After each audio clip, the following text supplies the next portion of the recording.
আসসালামু আলাইকুম, hello and welcome. This is Afraz. আশা করি সকলে ভালো আছেন and welcome back after 1 year. দেখতে দেখতে প্রায় 1 বছর হয়ে গেল আমি কোনো ধরনের ভিডিও আপলোড করি নাই। যদিও আসলে মাঝখানে 2টা ভিডিও আপলোড করেছিলাম, একটা হচ্ছে ফ্রান্সে এবং একটা হচ্ছে স্পেনে। বাট বলা যায় যে আসলে 1 বছর হয়ে গেল আমি কোনো ধরনের ভিডিও আপলোড করি নাই। লাস্ট 2 বছর আমার লাইফের একটা প্রাইম টাইম ছিল এই জিনিসগুলো করার, এবং আমি প্রথম থেকে ইন্ডিয়া ব্লগ থেকে শুরু করে বিভিন্ন ধরনের ব্লগ দিয়েছিলাম।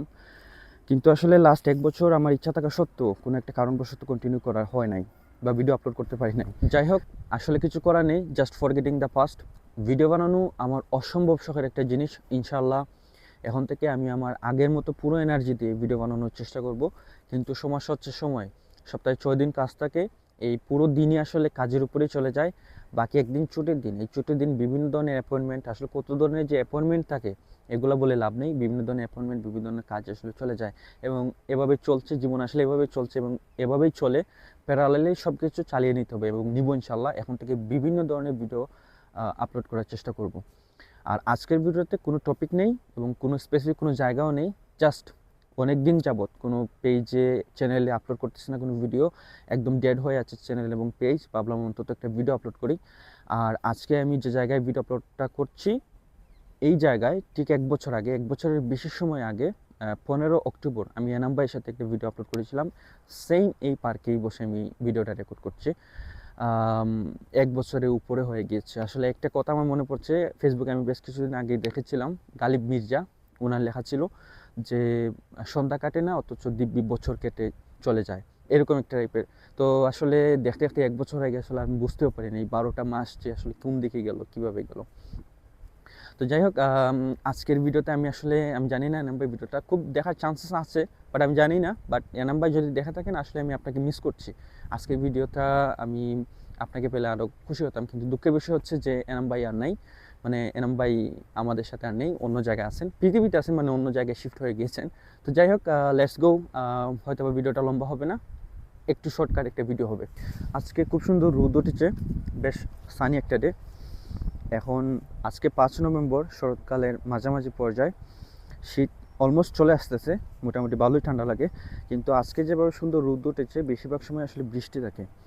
আর শীতকালে পুরোপুরি বৃষ্টি থাকে, মানে বেশিরভাগ সময় বৃষ্টি থাকে, এভাবে সুন্দর রোদ দেখা যায় না। তো এইরকম রোদ আসলে আস্তে আস্তে বলা যায় যে চলে যাচ্ছে। আর সবচেয়ে মজার বা ইন্টারেস্টিং জিনিস হচ্ছে গাছ। দেখেন গাছপালার কীরকম সুন্দর একটা রূপ।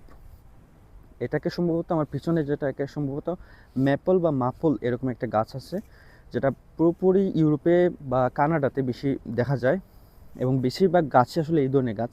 তো এর পাতা খুব সুন্দর লাগে, যেমন হলুদ হয়। আর এখন যে আমার রোদ পড়তেছে, মনে হচ্ছে যে আসলে একদম একটা গোল্ডেন ভাইবস, খুব সুন্দর লাগতেছে। এই জিনিসটা বেশি সুন্দর লাগে। গাছ যতগুলো আছে, ফুল বাগান আছে, সবগুলোতে আসলে খুব সুন্দর সুন্দর ফুল ফুটেছে। বিভিন্ন বাগানে বা বিভিন্ন ফুল গাছে খুব সুন্দর ফুল সহ এই যে গাছের এই পাতার যে এই রঙটা যখন রোদ পড়ে, দেখেন কি সুন্দর লাগতেছে। তো এই জিনিসটা আসলে খুবই মজার একটা বিষয়। বাট এটা হচ্ছে আস্তে আস্তে এটা শেষের পথে। শীতকাল যখন আসে, পুরোপুরি মানে একটা অন্যরকম, যেমন ফ্যাকাশে একটা ভাব চলে আসে। এখন সময় প্রায় 3টার একটু উপরে, মানে বিকাল বিকাল আর কি। আর 5টার দিকে সন্ধ্যা নেমে আসে। তো পরন্ত বিকাল বলা যায়, যে রোদ আসলে খুব দ্রুত চলে যাচ্ছে। সন্ধ্যা নেমে আসে 5টার দিকেই, পুরোপুরি সন্ধ্যা হয়ে যায় 5টায়। তো এখন মোটামুটি 4টা হয় নাই, জাস্ট 3টার একটু উপরে। তো দ্রুত যেমন অন্ধকার হয়ে যাচ্ছে। বাট সবচেয়ে বেশি এনজয়িং জিনিস হচ্ছে এই জিনিসটা, মাটিতে এই ধরনের পাতা থাকে, প্লাস হচ্ছে গাছে মোটামুটি এখনও জরাজীর্ণ অবস্থা আসে নাই, আস্তে আস্তে জরাজীর্ণ হয়ে যাবে। বাট প্রকৃতিটা খুবই আসলে সুন্দর। আর আমি বেশিরভাগ ভিডিও আসলে এই ধরনের ভিডিও আপলোড করি, তো আপলোড করবো আর কি। মানে নেচার, গাছগাছালি বলেন বা বিভিন্ন বাগান বলেন, এই জিনিসটা আমার খুবই আসলে ভালো লাগে। Just I love nature. বের হয়েছিলাম 1টায়, এখন 4টা বাজে। এমন সময় আমি কাজে থাকি, আজকে ছুটি ছিল, এমন সময় বের হওয়া হয় না নর্মালি। আজকে বের হলাম, খুব সুন্দর একটা দিন পেলাম। স্পেশালি এই যে রোদ, খুব সানি একটা ডে, খুব সুন্দর একটা দিন, স্পেশালি এই রোদের জন্য। ব্যাকগ্রাউন্ডটা খুব সুন্দর লাগতেছে আজকে, ওয়েদারটা খুব সুন্দর, এবং বলা যায় যে খুবই একটা ন্যাচারাল আজকে একটা ডে। যাই হোক, বাসা চলে যাচ্ছি ইনশাআল্লাহ, খুব সুন দেখা হবে। সবাই ভালো থাকবেন, সুস্থ থাকবেন। আসসালামু আলাইকুম, আল্লাহ হাফেজ।